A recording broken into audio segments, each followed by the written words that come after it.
नमस्कार दोस्तों, स्वागत है आपका SSC learning point Singh sir. आज हम करेंगे 14 नवंबर की शिफ्ट 1 का पेपर, ठीक है। और आप लोगों की पढ़ाई बढ़िया चल रही है? कमेंट में कुछ लिख के बता दिया करो। हमें लग रहा है ना कि आप लोगों की पढ़ाई बहुत ज़्यादा अच्छी लग रही है, इसीलिए कमेंट आप लोग नहीं करते क्योंकि टाइम ही नहीं मिल रहा है। चलिए फिर लगे रहिए, नौकरी लग जाए उसके बाद कमेंट कर लेना। चलिए स्टार्ट करते हैं बिना देरी किए हुए। 1727 की एक धनराशि को 3 भागों में एबीसी में इस प्रकार विभाजित किया जाता है कि उन पर 5% वार्षिक साधारण ब्याज की दर से क्रमशः 3, 4, 5 वर्षों में प्राप्त मिश्र धन बराबर है। ए का मान ज्ञात कीजिए। देखो 5% की अगर हिसाब से 3 वर्ष में कितना ब्याज मिलेगा? 15। अगर क्या हो? मूलधन 100 हो। इसी तरीके से बी पर कितना मिल जाएगा? 5 चौको 20 और 5 25। समझ में आ गया? अगर यहाँ अमाउंट बनाते तो 100 जोड़ते, यहाँ भी 100 जोड़ना पड़ेगा यहाँ पे। तो ये सभी के क्या मिश्रधन बराबर थे। अब क्या करते हैं, इनका ले लो एलसीएम। एलसीएम लेने के बाद क्या होता है, इनका सबका भाग निकल आएगा। अगर ऐसे नहीं करना है, नहीं समझ में आ रहा, तो देखो और एक चीज़ देखो। जैसे मान लो ए ने ए रुपये इन्वेस्ट किए, इस पर ब्याज कितना मिलेगा? 5% रेट से 3 साल में इतना ब्याज मिलेगा। इसी तरीके से अगर बी पर देखें तो बी इंटू 4 × 5/100 ब्याज, इतना मिश्रधन बन जाएगा पूरा। और इसी तरीके से सी प्लस सी इंटू 5 × 5/100 हो जाएगा। यहाँ से ए कॉमन ले लो तो देखो ये 5×15 100 ऊपर चला जाएगा, यानी ए इंटू 115/100 हो गया बराबर बी इंटू 5×20 120/100 हो गया बराबर सी इंटू 5×25 125/100 हो गया। यही तो बोल रहा था, ये किससे कैंसिल आउट हो गया। अब यहाँ से क्या करो, इसको इससे कंपेयर करो, यानी कि ए अपॉन बी बराबर हो जाएगा 120/115। और बी का सी से कंपेयर कर लो, बी अपॉन सी बराबर हो जाएगा 125/120। यहाँ से देखो काटेंगे तो 5 दूनी 10 पचम 25 हो गया, 5 दूनी 10 5 चौको 20 हो गया। यहाँ से काटेंगे 5 दूनी 10 और 5 चौको 20 हो गया, 5 दूनी 10 5 3 15। बी तो दोनों जगह सेम होना चाहिए, यहाँ पर 25 यहाँ 23, इसमें 25 का गुणा कर दो और इसमें गुणा कर दो 23 का। यानी कि ए और बी और सी इन तीनों की वैल्यू कितनी आ गई? ये आ गया 24 × 25, ये आ गया 25 × 23 और ये आ गया 24 × 23। यहाँ पर मैं यही चीज़ लिखना चाह रहा था, ठीक है। क्योंकि देखो यहाँ से जो अमाउंट बना वो इस तरीके से आया था, लेकिन हम ऐसे अगर समझा देते आप लोगों को समझ में नहीं आ रहा था, तो इसलिए इसको करना पड़ेगा ऐसे डायरेक्ट सवाल को। ये तो आपका बेसिक हो गया ये वाला पार्ट, तो इस तरीके से नहीं करना है, बिल्कुल डायरेक्ट ऐसे लिखना है, ठीक है। अब इन तीनों को गुणा करके क्या करेंगे, जोड़ेंगे। गुणा कर लो, 25 चौको 100 हो गया, 25 दूनी 50 10 60 हो गया, 25 तियाँ 75 हो गया, 25 दूनी 50 और 7 कितना हो गया? 57। 24 तियाँ 72 होता है, 24 दूनी 48, 48 और 7 55 हो गया। इन सबको जोड़ दो, 5 2 7 हो गया, 7 5 12 के 2 हाथ से लगा 1 हो गया, 7 5 12 12 5 17 हो गया। यानी कि 1727 की वैल्यू कितनी दी है? 1727 ये वाली थी ना मूलधन, हमने सबका मूलधन ए बी सी ही मान लिया था। अब यहाँ से क्या निकालेंगे? ए की वैल्यू, ए की वैल्यू क्या हो जाएगी? 600, क्योंकि एक बराबर क्या हो गया? एक। 600 बराबर 600 हो जाएगा। चलिए आसान सवाल था, अगला सवाल करते हैं। 19 संख्याओं का औसत 24 है, प्रथम 8 संख्याओं का औसत इतना है, अंतिम 12 संख्याओं का औसत इतना है। यदि 8वीं संख्या को जोड़ दिया जाए तो शेष संख्याओं का औसत कितना होगा? जोड़ नहीं दिया जाए, छोड़ दिया जाए, ठीक है। तो देखो 19 का 24 है, 8वें का 26.5 है, 12वें का 21.5 है। अब देखो वो संख्या इन्हीं में इंक्लूड है, कौन सी? 8वीं नंबर। यानी 8वां नंबर हमें निकालना, तो उसके पास अभी तो फिलहाल में 24 रहा होगा, क्योंकि वो इसी में से निकला हुआ, तो 24 तो उसके पास होगा। लेकिन ये देखो एवरेज से कितना ज़्यादा है? 2.5। एक पे 2.4, 8 पे 25 अट्ठे 220 ज़्यादा हो गया। यहाँ देखो कितना कम हो रहा है? 2.5। एक पे है 12 पंजे 60 हो गया, 12 दूनी 24 6 30 हो गया कम। तो एक गया -10। ये -10 नंबर एक्स्ट्रा आ रहा है, जो -10 हो रहा है वो क्यों हो रहा है? क्योंकि वो नंबर इसी में इंक्लूड है, यानी कि 10 इससे माइनस कर दो तो 8वां नंबर क्या रहा होगा? 14 रहा होगा। ये सवाल तुम्हारा अब बन गया है कि 19 का 24 था, इसी में से एक संख्या थी 8वीं, उसका 14 था। अब ये देखो ये कम है ना, तो ये एवरेज अगर ये निकाल दें तो एवरेज उसका कहीं ना कहीं बढ़ जाएगा। कितना बढ़ेगा? कम कितना हो रहा है? 10। तो एक पर कितना बढ़ेगा? टोटल 18 नंबर बचे, 2 पंजे 10 हो गया, दोनों में 18 पॉइंट लगाया 0, 9 पन्ना 45, यानी कि 24 में 0.5 बढ़ जाएगा, यानी कि आंसर लगभग आ जाएगा 24.5, यानी कि चौथा। ठीक है, अगला सवाल। निर्माता ने एक वस्तु पर 1400 के मूल्य अंकित किया और खुदरा विक्रेता को 25% की छूट पर इसे बेच दिया, जिसने इसे बेचकर 12% लाभ अर्जित किया। खुदरा विक्रेता ने वस्तु को किस मूल्य पर बेचा? देखो ये क्या था? तुम्हारा अंकित मूल्य था। खुदरा विक्रेता को 25% की छूट दी गई। हमने मान लिया कि 100 था मार्क प्राइस, 25% की छूट देते तो 75 में होता। और कह रहा है इससे क्या किया, जिसने इसे बेचकर 12% का लाभ अर्जित किया, इस पर क्या किया उसने, 12% का लाभ अर्जित किया। समझ गए बात को, क्या करे, तो खुदरा विक्रेता ने वस्तु को किस मूल्य पर बेचा, ये हमें निकालना। तो देखो इनका सबका रेशियो बना लो, 75 और ये 4 था, तो यहाँ से करेंगे 2 2 4 कट जाएगा, बिल्कुल 4 दूनी 8 हो गया और 4 अट्ठे 32 हो गया। तो ये रेशियो बन गया 100, 75, 3 अट्ठे 24 की 4 हासिल लगा दो, 3 दूनी 6 और 2 8 हो गया। तो यहाँ से देखो 100 की वैल्यू हमें दी थी 1400, हमें निकालनी थी 84 की वैल्यू। 14 चौकू कितना हो गया, 56 हो गया, हासिल लगा 5, 14 अट्ठे 112, 112 और 5 117, आंसर आ गया। अगला सवाल, 15 मीटर 20 मीटर की विमाओं वाले एक कमरे की चारों दीवारों पर 2 रुपए प्रति मीटर स्क्वायर दर से पुताई कराई जाने का खर्च क्या होगा। देखो दीवार का क्षेत्रफल सभी को पता होगा, 2L+B/H होता है दीवारों का क्षेत्रफल।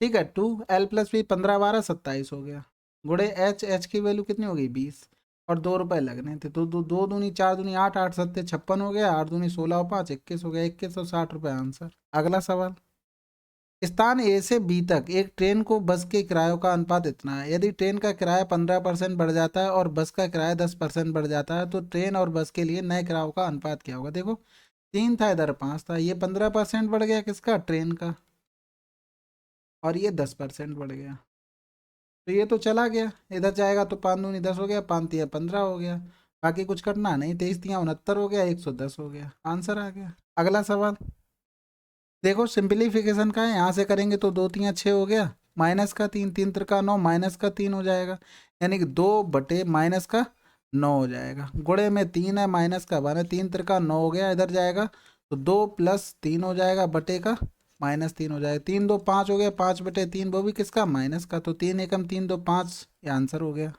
अगला सवाल, एक कर्मचारी एक कार्य को 25 दिनों में पूरा कर सकता है, यदि पर्यवेक्षक कर्मचारी की तुलना में 25% अधिक कार्यकुशल है तो एक पर्यवेक्षक और 5 कर्मचारी एक साथ कार्य करते हुए उस कार्य को कितने दिनों में पूरा कर लेगा। देखो एक पर्यवेक्षक था और कौन था, कर्मचारी था, 25% अधिक कार्यकुशल है, 25% मतलब 1/4। ठीक है, कर्मचारी अगर 4 है तो वो कितना हो जाएगा, 5 हो जाएगा। तो यहाँ से देखो टोटल काम निकाल लो, 25 दिन में कर रहा था कर्मचारी तो इफिशियंसी उसकी 4 थी, टोटल काम आ गया 100। अब एक परीक्षक की इफिशियंसी 5 हो गया, तो 1 गुणे 5 हो गया, और 5 कर्मचारी इफिशियंसी 4, तो 5 चौकू 20 और 5 25 हो गया, 25 चौकू 100, 4 दिन आंसर आ गया। अगला सवाल, उस अधिकतम संभव लंबाई का मान ज्ञात कीजिए जिसके द्वारा 4 metre 90 centimetre, 3 metre 85 centimetre, 12 metre 95 centimetre की लंबाई को पूर्णतः मापा जा सकता है। ऑप्शन देखो, सेंटीमीटर में मीटर वाले को चेंज कर लो, यानी कि हो गया 490, क्योंकि 100 का गुणा करेंगे 400 + 90, तो इसी तरीके से 385, ये हो गया जाएगा 1295। अब नंबर देखो पकड़ना, इसमें 20 आ रहा है, ठीक है 20 से ये तो कटेगा नहीं ये वाला, तो ये तो कैंसिल हो गया। ठीक है, इनमें से कोई भी आंसर हो सकता है। तो देखो यहाँ से इनका ब्रेकअप करते हैं, तो 5 ने 45, 5 अट्ठे 40 हो गया, 5 सत्ते 35 और 3 बचा, तो 5 सत्ते 35 हो गया। यहाँ से करेंगे तो 5 दूनी 10 हो गया, 2 बचा, 5 25 हो गया, कितना बचा 2, और फिर 4, 5 ने 45, यहाँ से देखो 7 से और कट जाएगा, तो 5 गुणे 7 हो गया, 7 एकम 7, 7 चौक 28, 7 गुणे 11 हो गया, 5 गुणे 7 हो गया, 7 तियाँ 21 हो गया, 7 7 49, आंसर क्या आ गया, 7 पंजे 35।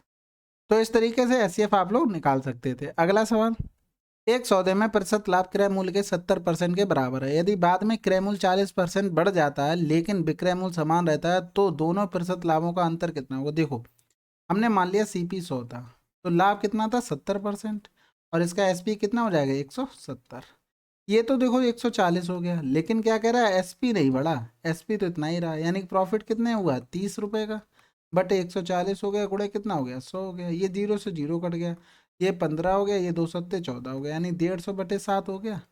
तो कह रहा है कि दोनों प्रतिशत लाभों का अंतर कितना है, यानी कि देखो तो यहाँ से 70 - 150/7, सत्तू सत्तू 49 हो गया, 490 - 150/7 हो गया, यहाँ 0 हो गया, 4 बचा, 3 बचा, बटे 7 हो गया, 7 चौक 28 हो गया, बचा कितना 6 हो गया, 7 अट्ठे 56, 48 अंतंग आंसर, तीसरा आंसर हो गया।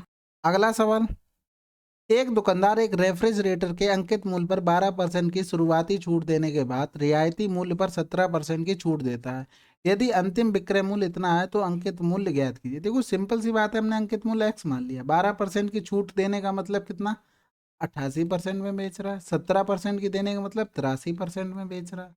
बराबर अंकित बाद में लास्ट मूल्य क्या बना, इतना बना जाके 11×8 = 88 हो गया, 11×1 = 11 हो गया, 11×9 = 99 हो गया, फिर हो जाएगा, फिर 11×2 = 22 हो गया। तो यहाँ से कट जाएगा 8 से, 8 से देखो कट जाना चाहिए बिल्कुल।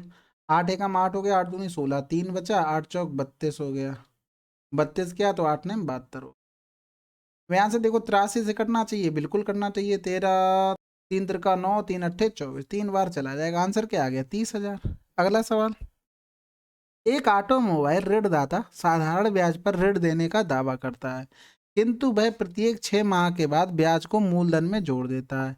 यदि वह 14% का ब्याज लगाता है तो प्रभावी ब्याज दर क्या होगी। देखो साधारण ब्याज लिख दिया उसने, लेकिन वो जोड़ रहा है तो यानी कि वो ब्याज पे ब्याज लगा रहा है, यानी कि वो चक्रवृद्धि ब्याज बन गया। 6 माह की कह रहा तो रेट होगी 7%।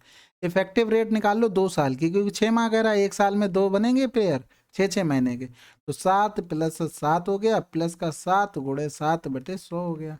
तो 7 7 7 14 हो गया, और प्लस 7 7 49 हो गया, यानी 14.49 आंसर आ गया। अगला सवाल, यदि किसी गोले का व्यास इतना है, उसका पृष्ठीय क्षेत्रफल कितना होगा। देखो गोले का व्यास है, यानी आर कितनी हो जाएगी, आधी, 2 दूनी 4 हो गया, 2 8 16 हो गया।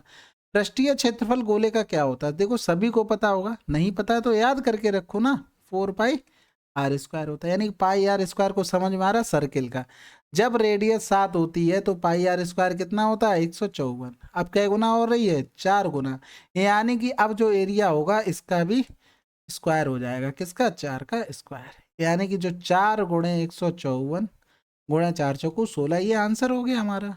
ठीक है, बाकी देखो गुणा कर लो, 4×4 = 16 हो गया, 4×5 = 20 हो गया, 4×1 = 4 तो 6 हो गया, गुणे 16 हो गया, 16×6 = 96 हो गया, यहाँ से लगा 9, 16×9 = 6, 15×5 यहाँ से लगा 2 हो गया, 16×6 = 96 और 2 कितना हो गया, 98, 98 56 आंसर आ गया।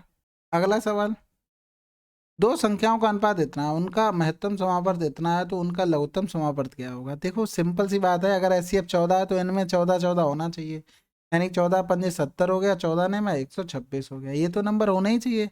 हमें निकालना क्या था, LCM निकालना था, यानी 7×10 इसको लिख सकते हैं, इसको क्या लिख सकते हैं, 7×1 = 7, 7×8 = 56 हो गया।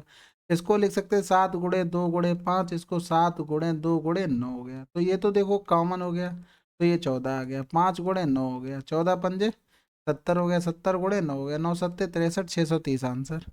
देखो सिंप्लीफिकेशन का सवाल है, स्टेप वाइज करते हैं, पहले इसको सॉल्व करते हैं। ठीक है, तो 9×1 = 9, 10/9 हो गया, 20×1 = 20 और 1 21/20 हो गया। ये गुणा कर दो, 38 ऊपर चला गया, 21 नीचे आ गया, माइनस का 1/3 है, तो ये ब्रैकेट हो गया। गुणे में क्या था इसके, 3/8 था, 21 से 21 कट गया, 10×2 = 20 हो गया, इधर काट देंगे, 2×1 = 2 हो गया, 2×9 = 18 हो गया, यानी कि 19/9 हो गया। एलसीएम ले लेंगे, कितना, 9 आ गया, तो ये 19 - 3 हो गया, तो इधर कितना हो गया, 19 से 3 गया, 16/9, गुणे में 3/8 हो गया, 8×2 = 16 हो गया, 3×3 = 9 हो गया, यानी कि इधर हो गया 2/3। अब दूसरा वाला ब्रैकेट सॉल्व करते हैं, सबसे पहले ऑफ सॉल्व करते हैं, तो 3×3 = 9 हो गया, इधर हो जाएगा 2/3, गुणा करेंगे तो देखो यहाँ 4×3 = 12 हो गया, 12 ऊपर चला जाएगा, 5 नीचे हो जाएगा, 3×4 = 12 हो गया, 4×2 = 8/5 आ गया। ठीक है, ये वाला। अब देखो डिवाइड में भी था इसमें, कितना, 5×3 = 15, 1 16/5, 5 ऊपर चला जाएगा और 16 नीचे आ जाएगा, 5 से 5 कटे, 8×2 = 16, यानी कि 2/3, ये वाला लिख लिया, माइनस का 8×2 = 16, 1/2, और 6×6 और 1 7/6, एलसीएम लेंगे कितना आ जाएगा, 6 आ गया, तो 3×2 = 6, 2×2 = 4, 2×3 = 6, 3 हो गया, 6 हो गया, ये तो ले लो 7, तो 7×4 = 11, 11 से 3 गया, 8 बचा/6, 2×4 = 8 हो गया, 2×3 = 6 हो गया, तो 3×1 = 3, 1 आंसर आ गया, 1 से 1/3। देखो ये थोड़ा ट्रिकी होते हैं, ट्रिकी इसलिए होते हैं कि जल्दी जल्दी करोगे ना तो गलत होने के चांस ज़्यादा रहते हैं, तो आसानी से सवाल कर लिया करो, ये 2 नंबर पक्के होते हैं।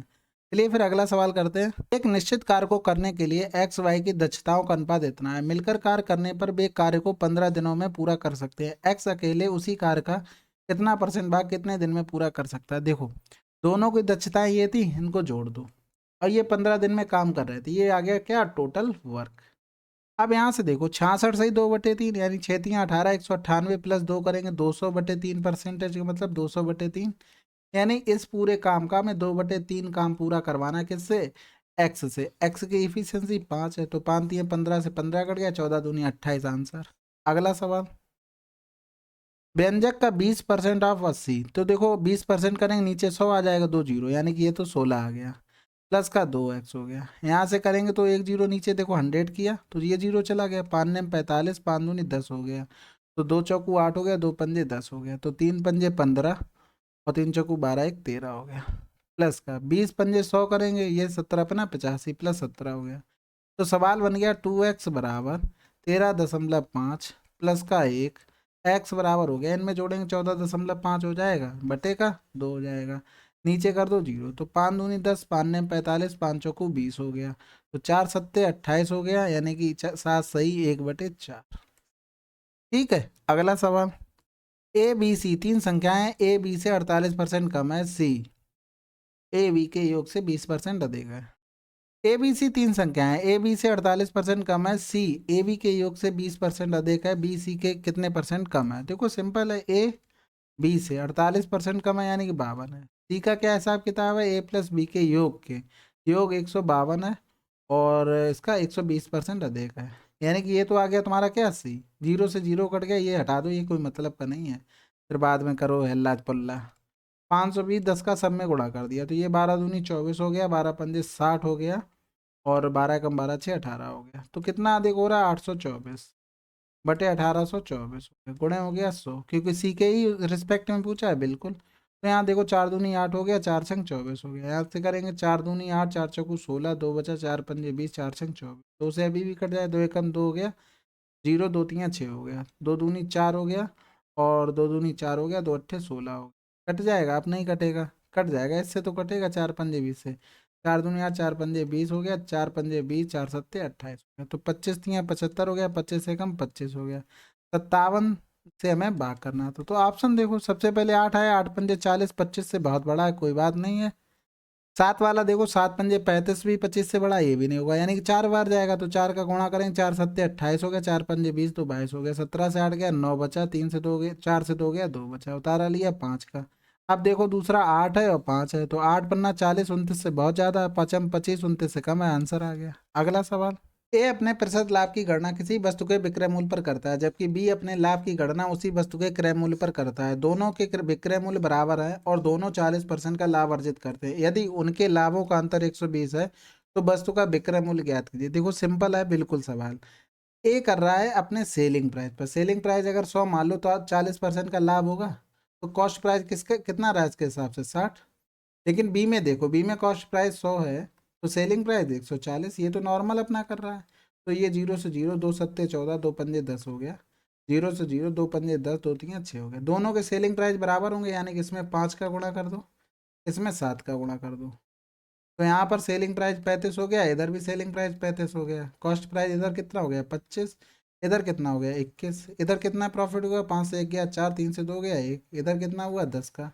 इन दोनों में डिफरेंस 4 की वैल्यू कितनी है 120 है, विक्रय मूल्य हमें 35 की वैल्यू निकाल, 4×3 = 12 हो गया, तो 3×5 = 15, 3×3 = 9, 1 10 हो गया, आंसर आ गया। अगला सवाल, रमेश और उसकी पत्नी की आयु 40 वर्ष 36 वर्ष है, यदि उनके बेटे और 2 बेटियों की औसत आयु 13 है तो परिवार की औसत आयु का है। देखो जब सरल हुआ करे तो आसानी से ऐसे ही कर लिया करो, 40 30 70 76 हो गया, तो उनके बेटे और 2 बेटी यानी 3 हो गया, 13×3 = 39 हो गया, 9 6 15 5 हासिल लगा 1 हो गया, 8 3 11 हो गया, 115 में डिवाइड कितना करना है 5 लोगों को, तो 5×2 = 10 हो गया, 5×3 = 15 हो गया, क्योंकि 3 यहाँ पर थे 2 यहाँ पर थे। अगला सवाल, किलोमीटर प्रति घंटा की चाल से चल रही एक रेलगाड़ी ए बिजली के एक खंभे को 15 सेकंड में पार कर सकती है। सामने से आने वाली 48 किलोमीटर प्रति घंटा की चाल से चल रही रेलगाड़ी बी को 19 सेकंड में पार कर सकती है, तो रेलगाड़ी बी की लंबाई कितनी होगी। देखो एक ही लंबाई निकाल लो पहले, 60 × 5/18 × 15 हो गया, तो 6 कम 6 हो गया, 6×3 = 18 हो गया, 3×5 = 15 हो गया, यानी कि यहाँ से आ गई 250। अब वो जाएगा खुद की लंबाई और बी की लंबाई बटे दोनों की चालें, क्या यह सामने से आ रही है ना, दोनों को जोड़ दो, 8 हो गया, 6 4 10 हो गया, गुणे 5/18 हो गया, बराबर हो गया कितना 19, तो 18 छक्का 108, 6 पंजे 30 हो गया, 19 तियां 57 हो गया, तो b बराबर 570 माइनस 250, तो ये हो गया 0, 7 से 5 गया 2, 5 से 2 गया 3। अगला सवाल, एक वस्तु का सूची मूल्य 850 है, इसे इसके सूची मूल्य पर 20%, 15%, x% की 3 क्रमिक छूट देकर इतने में बेचा जाता है, तो x का मान कितना हो। देखो 850, 20% छूट का मतलब 20 पंजे 100 यानी कि 4/5, 15 का 3/20 होता है यानी कि 17/20, और x वाला छोड़ दो। बेचा कितना गया है 200, 528.87, हटाएंगे तो नीचे 100 हो गया, यानी कि 20 पंजे 100, ये कट गया। यहाँ देखो 4 से कट जाएगा, 4 से कटना तो नहीं चाहिए, तो 17 से काट दो, 17 चौको 68 हो, 17 3 51, 1 बचा, 17 एकम 17, 1 बचा, 17 एकम 17, 1 बचा, 17 एकम 17 हो गया। 4 से काट दें नहीं, फिर 17 से काटो, 17 अपना 85 हो गया। यहाँ से करेंगे 17 दूनी 34 हो गया, और 17 एकम 17 हो गया, बचा कितना 14, और 17 8 136 हो गया, बचा 5, 17 3 51 हो गया।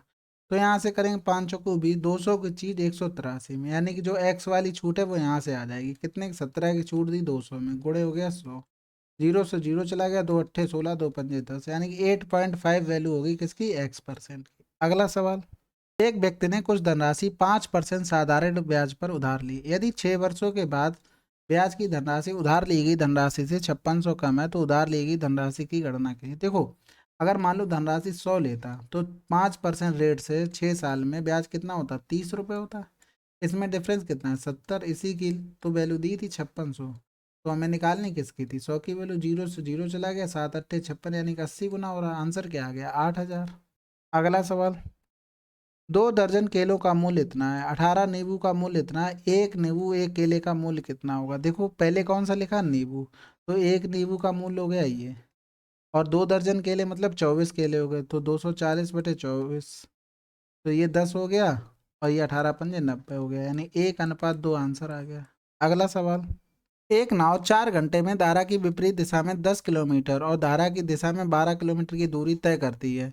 यह है 2 सही 3/4 घंटे में धारा की विपरीत दिशा में 7 सही 1/2 किलोमीटर और धारा की दिशा में 7 किलोमीटर की दूरी तय कर सकती है। धारा की विपरीत दिशा में नाव की चाल कितनी होगी। देखो 4 घंटे में कितना 10 किलोमीटर की तरफ विपरीत जाती है, ठीक है, और धारा की दिशा में कितना जाती है 12 किलोमीटर 4 घंटे में। अब देखो दूसरा विपरीत कितना 7 दूनी 14, 15/2 किलोमीटर, और धारा की दिशा में 7 किलोमीटर। टाइम कितना लगता है 4 दूनी 8 और 3 11/4। ऐसा करो जो विपरीत चल रहे हैं उनको सेम बना लो, ठीक है। इसमें देखो अगर हम 4 का गुणा कर दें तो 2 दूनी 4, 15 दूनी 30 हो गया, इसमें भी 3 का गुणा हो जाएगा, तो यानी कि सब में 3 का गुणा, इसमें भी 3 का, इसमें 4 का, इसमें 4 का, यानी नीचे 4 था, ठीक है। 4 से 4 कैंसिल आउट हो गया। यहाँ देखो 12 3 36 हो गया, 7 चौक 28 हो गया। इनमें डिफरेंस कितने का 8 का आ गया, ठीक है, और इनमें 4 3 12 और ये हो गया 11, यानी कि 1 घंटे में वो 8 किलोमीटर प्रति घंटा की चाल से चल रही है। ये तो आ गई स्पीड इसकी, देखो ये घंटा हो गया, यहाँ डिफरेंस है 1 का, ये हो गई डिस्टेंस, ठीक है, तो 8 किलोमीटर हो गई, यानी कि यहाँ चाल आ गई 8 किलोमीटर प्रति घंटा। ये किसकी चाल आई, धारा की दिशा में चाल आई है। ये चीज़ समझ रहे हो ना, बिल्कुल समझने वाली बात है। अब यहाँ से देखो जैसे ये 10 किलोमीटर था और 12 था और 4 था, अगर इसमें 8 से डिवाइड कर देते हैं तो 4 3 12, 4 दूनी 8 हो गया, यानी कि ये 10 इधर क्या था किलोमीटर, ये आ गया क्या टाइम आ गया। यहाँ से घटा देंगे इस टाइम से, तो 4 दूनी 8, 8 से 3 गया, 5/2 हो गया, यानी कि 10/5 कितना 4 2 ऊपर चला जाएगा, 5 दूनी 10 हो गया, 2 दूनी 4 आ गया, यानी कि ये डाउन स्ट्रीम पे इसकी चाल कितनी आ गई 2 दूनी 4, यानी कि A-B, यानी कि ये नाव की है ये धारा की है। और अब पूछा क्या है धारा की विपरीत दिशा में कितनी आई 4 आई। तो इसे दोबारा देख लेना और खुद से कॉपी पेन लेके बैठना, तो जल्दी समझ में आ जाएगा कि मैंने किया क्या है, ठीक है। बहुत शॉर्ट तरीका होता है और जल्दी हो जाता है, बाकी आप बेसिक से भी कर सकते हैं, ऐसी कोई दिक्कत वाली बात नहीं है। चलिए फिर अगला सवाल करते हैं। चलिए खत्म हो गया है आपका 24 नवंबर का शिफ्ट 1, ठीक है। हो सकता है थोड़ा वीडियो एनर्जेटिक ना हो, लेकिन हाँ कोशिश की है कि वीडियो आपको प्रॉपर मिलती रहे, डेली आपको वीडियो मिलेगी चाहे कुछ भी हो जाए, मैं कोशिश यही करूँगा, ठीक है। मिलते हैं अगले वीडियो में, तब तक के लिए जय हिंद जय भारत।